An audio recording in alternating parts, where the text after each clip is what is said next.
Jai Gurudev tout le monde. Merci à vous tous. Bienvenue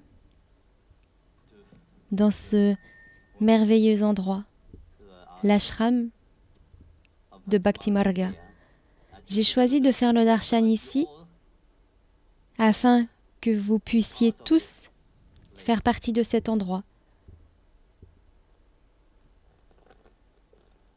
Un ashram, qu'il s'agisse d'un ashram Bhakti Marga, d'un temple ou d'une église, ce n'est pas un endroit réservé à une seule personne. C'est un lieu pour tout le monde. Un lieu où l'on vient se ressourcer, ressentir l'amour et la paix. Dans le monde, quand on regarde autour de soi, tout le monde est à la recherche du bonheur. C'est là une chose que nous recherchons tous, que nous soyons humains ou animaux. Il n'y a pas que les êtres humains qui recherchent le bonheur, les animaux aussi cherchent l'amour, le bonheur.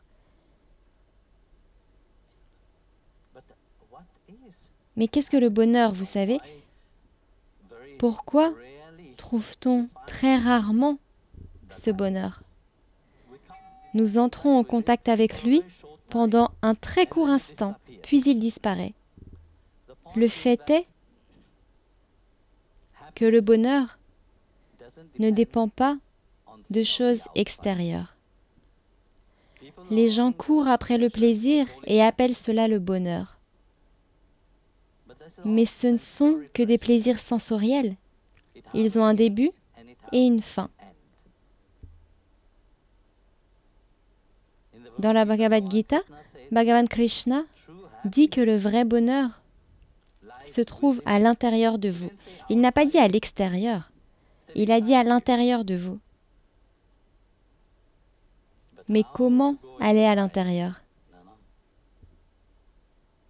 Ce n'est pas comme si nous pouvions ouvrir notre cœur et dire « Allez, je vais y entrer ».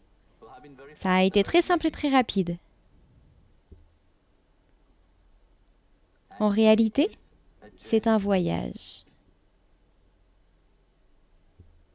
C'est un voyage que vous tous, ou chaque être humain, est appelé à faire ensemble.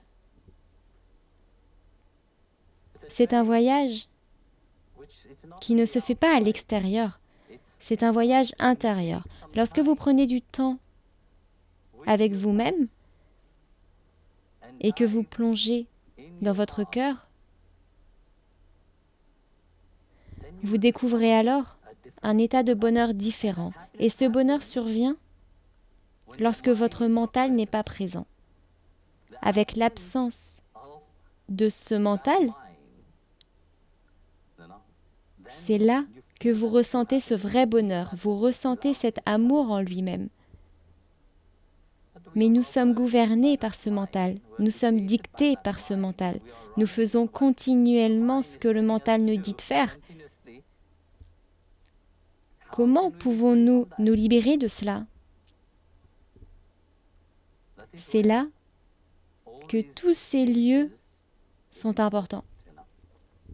Tous les lieux religieux sont importants car ils véhiculent une certaine vibration, une certaine énergie qui vous déconnecte de l'extérieur et vous reconnecte à quelque chose de plus profond. Vous en arrivez alors à réaliser, oui, je me sens en paix ici.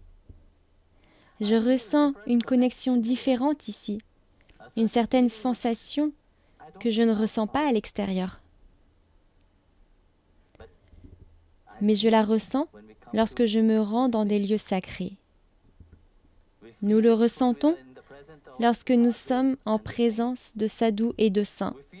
Nous le ressentons lorsque nous sommes pleinement absorbés dans notre sadhana, dans notre méditation, notre kriya. Nous le ressentons par-dessus tout lorsque nous chantons le nom de Dieu.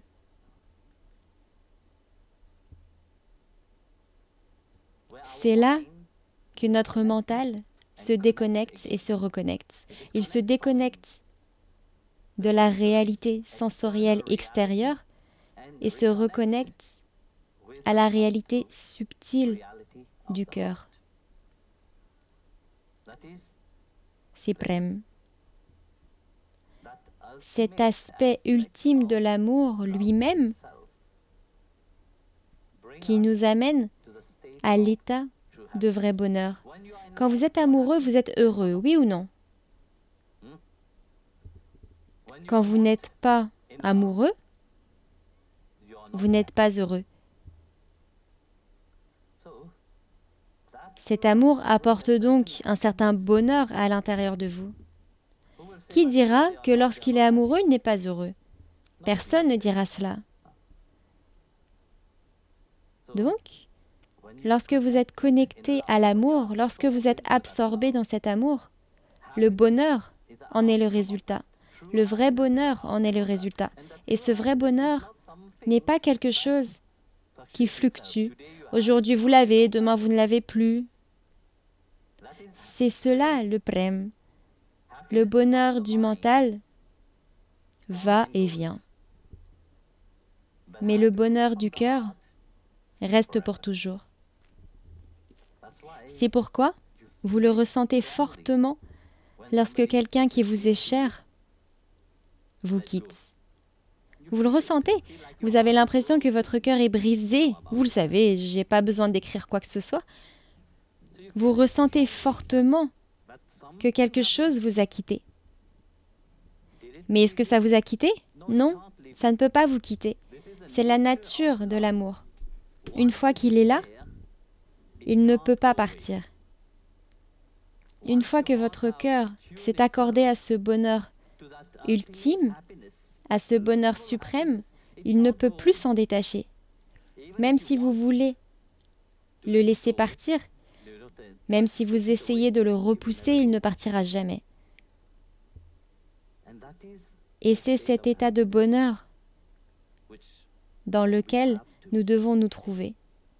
Je sais que c'est difficile, ce n'est pas facile. Nous sommes tellement distraits par le monde glamour qui nous entoure. Mais au-delà du monde extérieur glamour, des noms et des formes, au-delà, il existe également une réalité qui est là, vous savez. Même si l'extérieur est si glamour, même si votre mental vous projette à l'extérieur et vous dit « Oui, je serai heureux comme ça, je serai heureux comme ça », il existe un monde de noms et de formes, mais au-delà des noms et des formes, il n'y a qu'une seule réalité. Il s'agit de la réalité suprême qui demeure dans cette réalité, en chacun d'entre vous, dans sa création. Et lorsque vous établissez cette relation, lorsque vous ouvrez votre cœur, cette réalité-là se révèle. Lorsque vous êtes amoureux, tout va bien. Oui ou non? Même les mauvaises choses deviennent belles. Vous ne percevez plus rien de mauvais. Parce que lorsque cet amour s'éveille, l'illusion que Dieu a placée dessus disparaît et il ne révèle que lui-même. Et c'est cela la sadhana. Ce sont les pratiques spirituelles que nous faisons pour entrer dans cet état où le mental est absent de notre être. Mais l'absence de mental, ça ne veut pas dire devenir stupide. L'absence de mental, cela renvoie à une autre réalité qui se révèle. C'est la réalité du cœur. Le voyage de l'amour, ce voyage intérieur lui-même. Un jour, un saint est allé chez un bijoutier.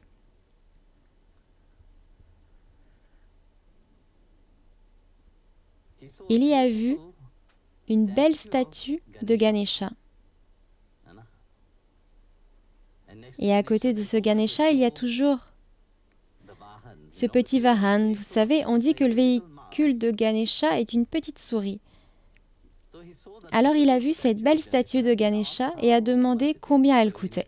Le bijoutier a dit qu'elle était en or et il a dit qu'elle pesait 5 grammes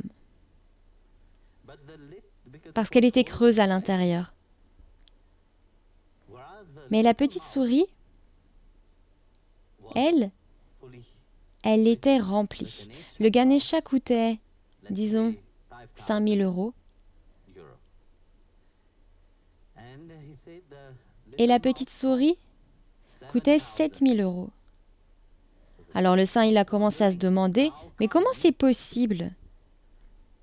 Ganesha, qui est l'aspect du Seigneur lui-même, coûte moins cher que son véhicule. Alors le saint, il a commencé à discuter et il a dit non, c'est impossible.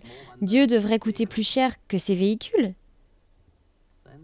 Alors le bijoutier a dit au saint,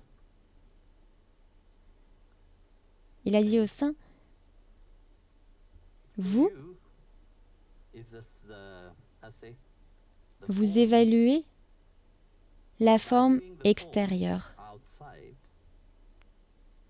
Vous voyez la forme de Ganesha et vous voyez la forme de sa petite souris, son véhicule. Vous évaluez l'image extérieure.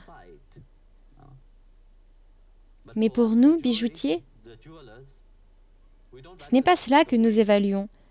C'est le poids, c'est à cela qu'on se réfère. Le poids de Ganesha, le poids de l'or dans Ganesha est moindre parce qu'il est creux, tandis que l'autre est plus lourd. De même,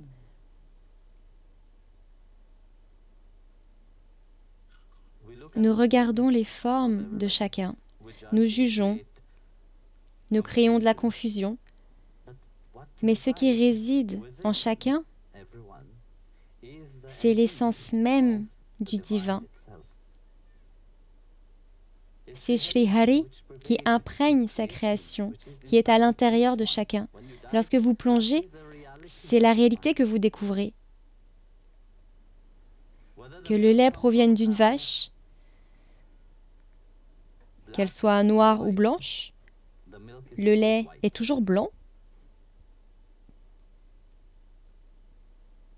Lorsque nous forgeons notre relation, lorsque nous approfondissons notre spiritualité, lorsque nous entrons dans cette relation amoureuse, car vous voyez, avec Dieu, il y a toujours une relation amoureuse. Nous ne pouvons pas avoir une relation mentale avec lui. Lorsque nous avons une relation mentale avec lui, il y a une grande distance entre lui et nous. Mais lorsque nous avons une relation amoureuse, nous réalisons qu'il est le plus cher à notre cœur, le plus proche de nous. Il est l'essence même de qui nous sommes. À partir du moment où vous en prenez conscience, vous n'avez plus à vous soucier de quoi que ce soit. Vous savez qu'il est avec vous. Vous en arrivez à cette prise de conscience. Ce n'est plus juste une croyance. Vous le savez. Et une fois que vous savez quelque chose, vous ne pouvez plus l'ignorer. Vous savez alors que cette essence qui vous imprègne, que cette essence, cet amour, c'est lui. Il ne s'agit pas de le chercher ailleurs, mais à l'intérieur de vous-même. Nous le trouvons, comme l'a dit le Shabbat que nous venons de chanter, il prend soin de tout et résout tout. Il prend soin de tout dans votre vie. Ce je, moi et mien disparaissent et il ne reste que lui. Et c'est là l'état de vrai bonheur. C'est là l'état d'amour véritable. C'est là l'état où nous commençons à percevoir cette divinité en chacun et dans tout ce qui nous entoure, pas seulement chez les êtres humains, pas seulement chez les personnes que nous disons aimer, pas seulement chez les personnes qui nous sont chères, mais nous savons que c'est le même Seigneur suprême qui joue différents rôles en chacun. Il y avait par exemple un saint appelé Namdev dans le Maharashtra. Il était plus âgé que tout le monde à cet endroit. Un jour, tous les saints se sont réunis. Et parmi les saints, il y avait un potier. Vous savez, le potier qui fabrique des pots avec de l'argile. Comment les teste-t-il? Alors l'un des saints, appelé Dhyaneshvar, lui a dit « Pouvez-vous les tester? Comment testez-vous les pots pour savoir s'ils sont cuits ou non ?» Et il a répondu « Je les frappe. Toc, toc, toc. » Et Dhyaneshvar, qui était jeune par rapport à eux tous, lui a demandé « Peux-tu vérifier si nous sommes tous bien cuits ?» Le potier a répondu « Ok ». Et il a commencé à frapper sur leur tête avec un bâton. Comme ça. Bam bam. Bien. Et il avançait. Puis quand il est arrivé chez Namdev, il était sur le point de frapper Namdev sur la tête parce que Namdev avait une grande arrogance. Namdev avait une relation profonde avec Krishna. Il passait tous les jours avec Krishna. Il s'asseyait avec Krishna. Quoi qu'il fasse, Krishna était près de lui. Une certaine fierté spirituelle s'était développée en lui, vous voyez. Je suis meilleur que les autres parce que jour et nuit, il est avec moi. Il n'est pas avec les autres, il est avec moi. Je suis très cher à Krishna. Je suis le plus grand dévot de Krishna. Alors quand Gaurakumbha est arrivé avec son bâton, sur le point de frapper Namdev, Namdev a dit « Qui es-tu? Comment oses-tu me frapper? Tu ne sais pas qui je suis. » Très souvent, cette fierté surgit aussi dans notre cœur. Nous pensons « Oui, nous sommes grands, nous sommes quelqu'un de très spécial. » Namdevji était aussi comme ça. Vous savez, cette fierté spirituelle, cet orgueil spirituel était là. Saint Dhyaneshvar s'en est rendu compte, il a vu ça en lui. Il a vu qu'il avait de la fierté spirituelle à l'intérieur. En raison de son karma passé, grâce à sa sincérité sur son chemin spirituel, Dieu était venu et avait établi une relation avec lui. Pourtant, ce mental est très sournois. Namdev n'avait pas encore conquis son mental, il n'avait pas encore conquis cette région spirituelle intérieure en lui-même. Alors, quand Gaurakumbha est arrivé là, il s'est mis à se battre avec Gaurakumbha. Et il lui a dit « Comment oses-tu me frapper avec ce bâton ?»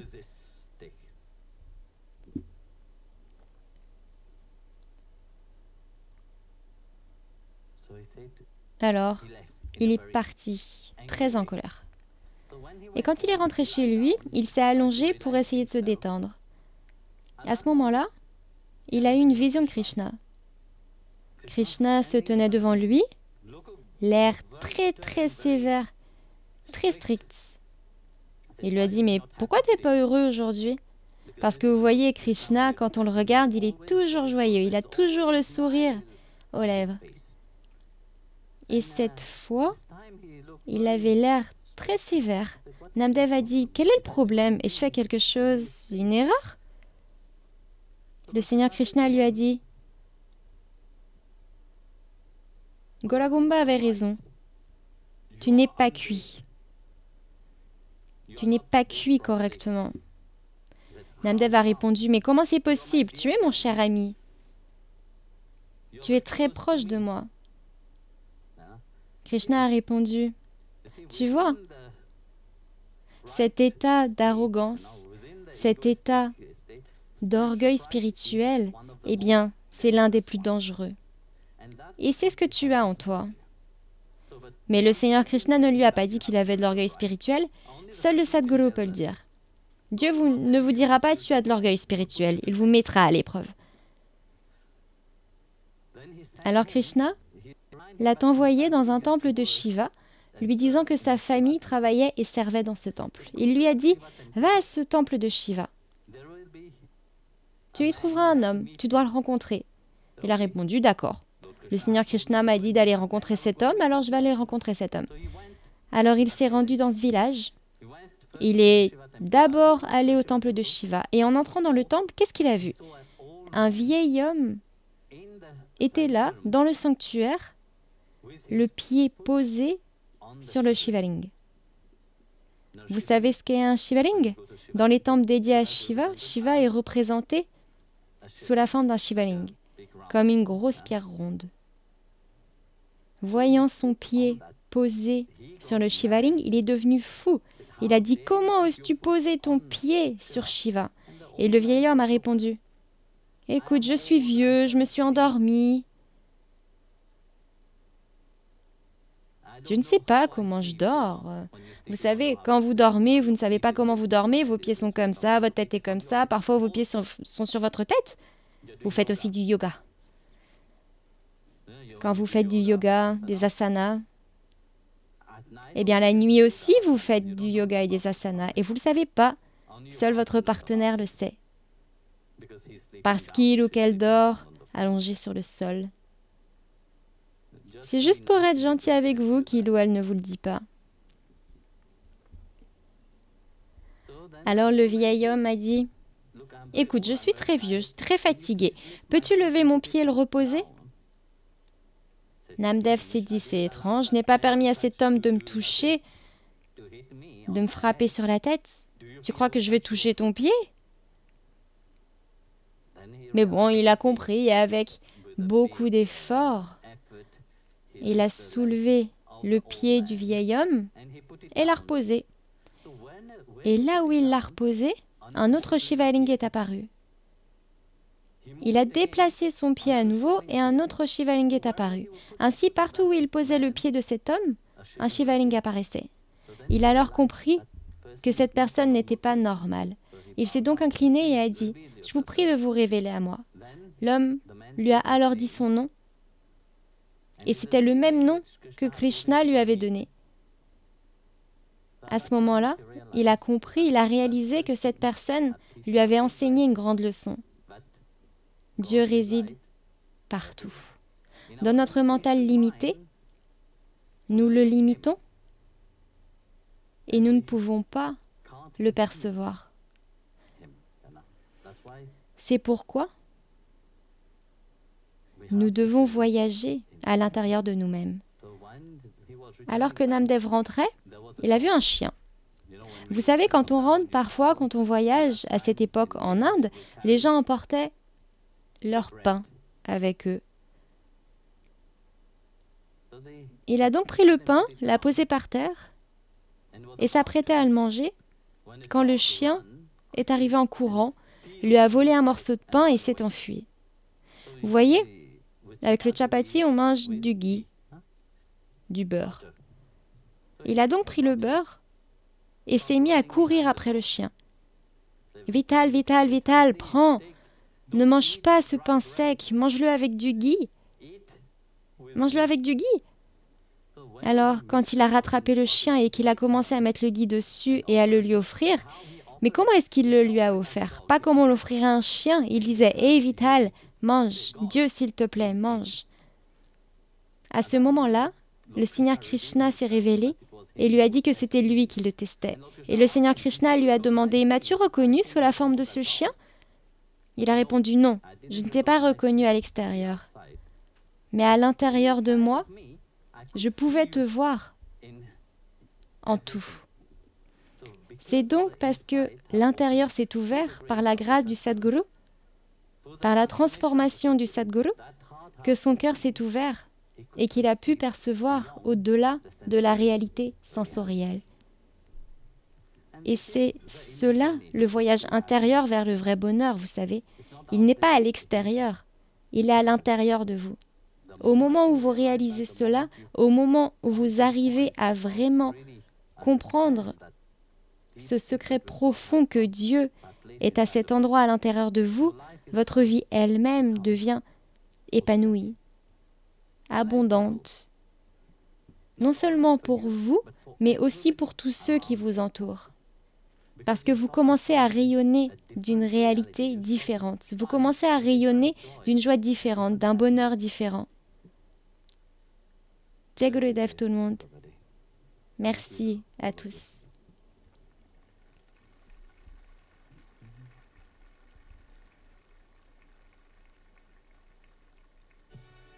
Je vais chanter un bhajan et j'aimerais beaucoup que vous participiez tous. On essaye? Est-ce que vous chantez à la maison? Sous la douche? Parfait, alors c'est tout bon. Du moment que vous chantez, c'est bon. Ram Ram Ram Ram Ram Sita Ram Ram Ram Ram Sita Ram Sita Ram. You can count. Ram Ram Ram Ram Ram Sita Ram Ram Ram Ram Sita Ram Sita Ram Ram Ram Ram Ram Ram Ram Sita Ram Ram Ram Ram Sita Ram Sita Ram Ram Ram Ram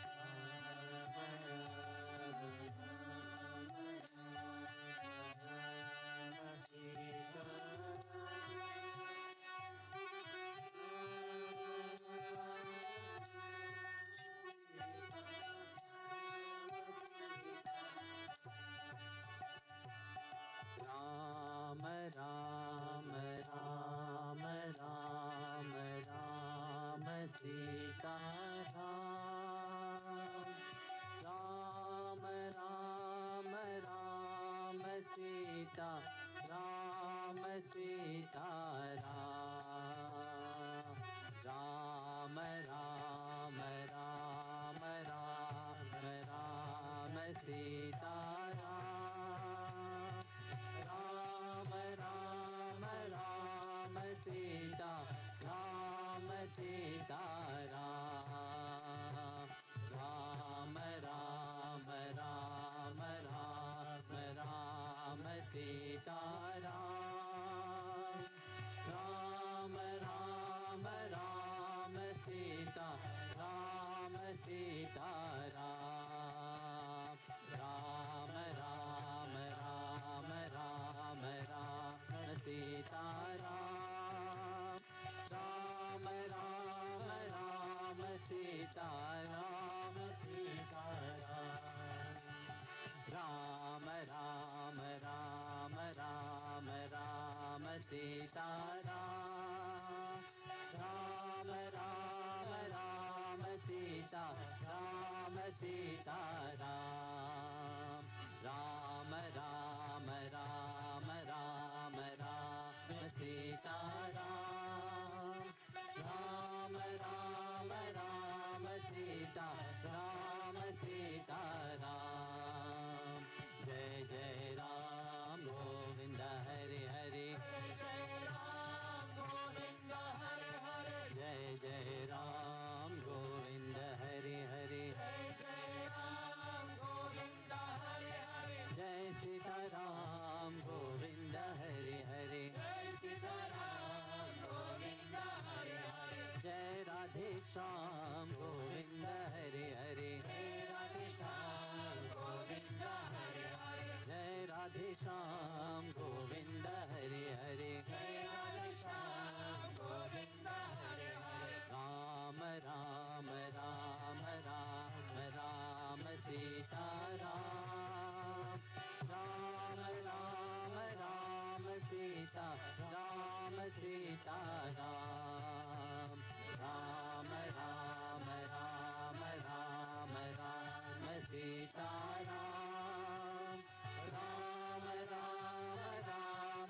Sita, Ram Sita, Ram.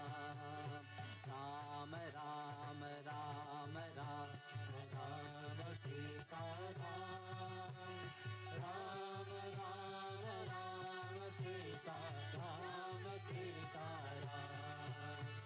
Ram. Ram, Ram, Ram Sita, Ram Sita, Ram. Thank you.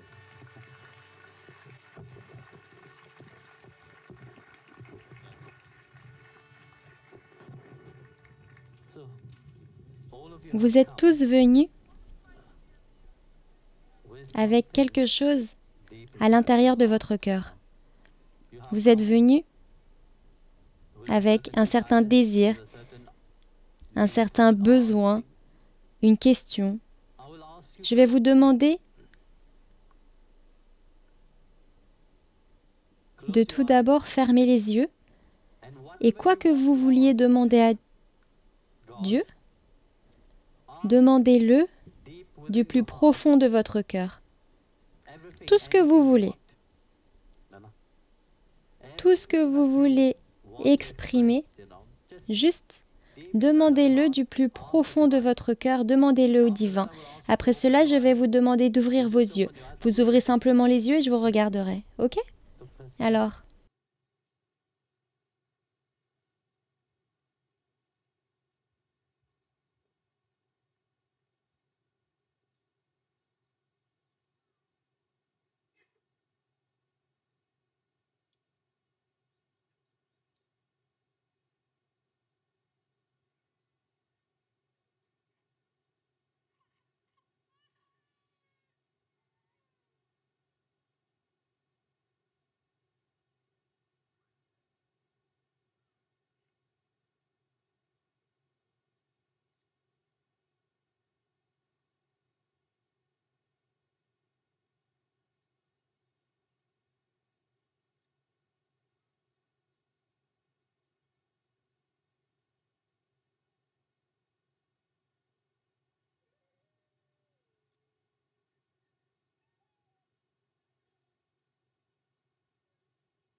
now open your eyes.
Jai Gurudev.